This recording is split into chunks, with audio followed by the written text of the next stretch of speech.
Hey everyone, this is Nicole from KenHub, and in this tutorial, we'll be looking at the main muscles of the head and neck.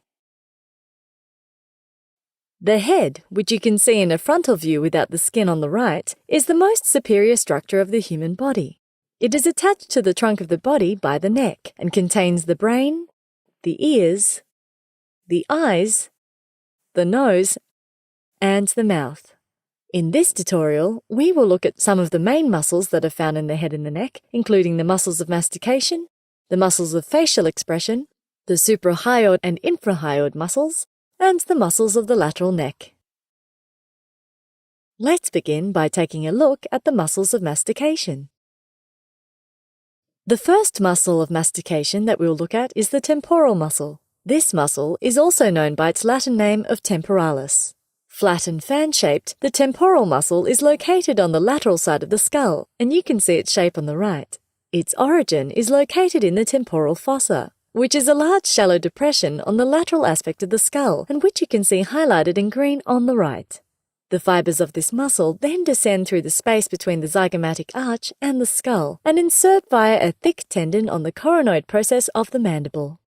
The temporal muscle is innervated by the deep temporal nerves, which are branches of the mandibular nerve, the third division of the fifth cranial nerve, the trigeminal nerve. The temporal muscle can be divided into two parts, according to function. The anterior part of the muscle moves the mandible forward or facilitates the protrusion of the mandible, and the posterior part of the muscle, on the other hand, facilitates elevation and retraction of the mandible. In other words, it pulls the mandible upwards and backwards. Activation of both the anterior and posterior parts of the muscle elevates the mandible, leading to the strong closure of the jaw. It should be noted that the temporal muscle is the most powerful muscle of the temporomandibular joint. Because of its size, this muscle can be palpated relatively easily, especially when opening and closing the mouth. The next muscle of mastication we will look at is the masseter muscle.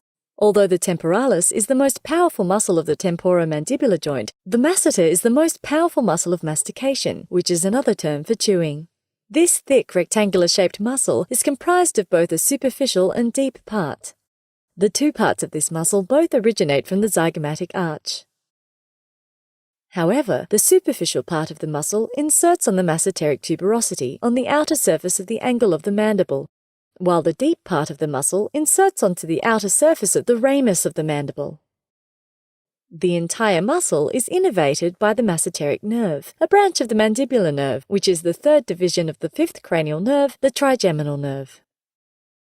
The function of the masseter muscle is to elevate the mandible, causing a powerful closure of the jaw. When the superficial part of the muscle contracts, it causes the protrusion of the mandible by moving it forward.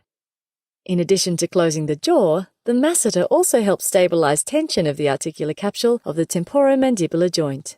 This muscle can be palpated from the oral cavity at the insertion point of its deep fibers.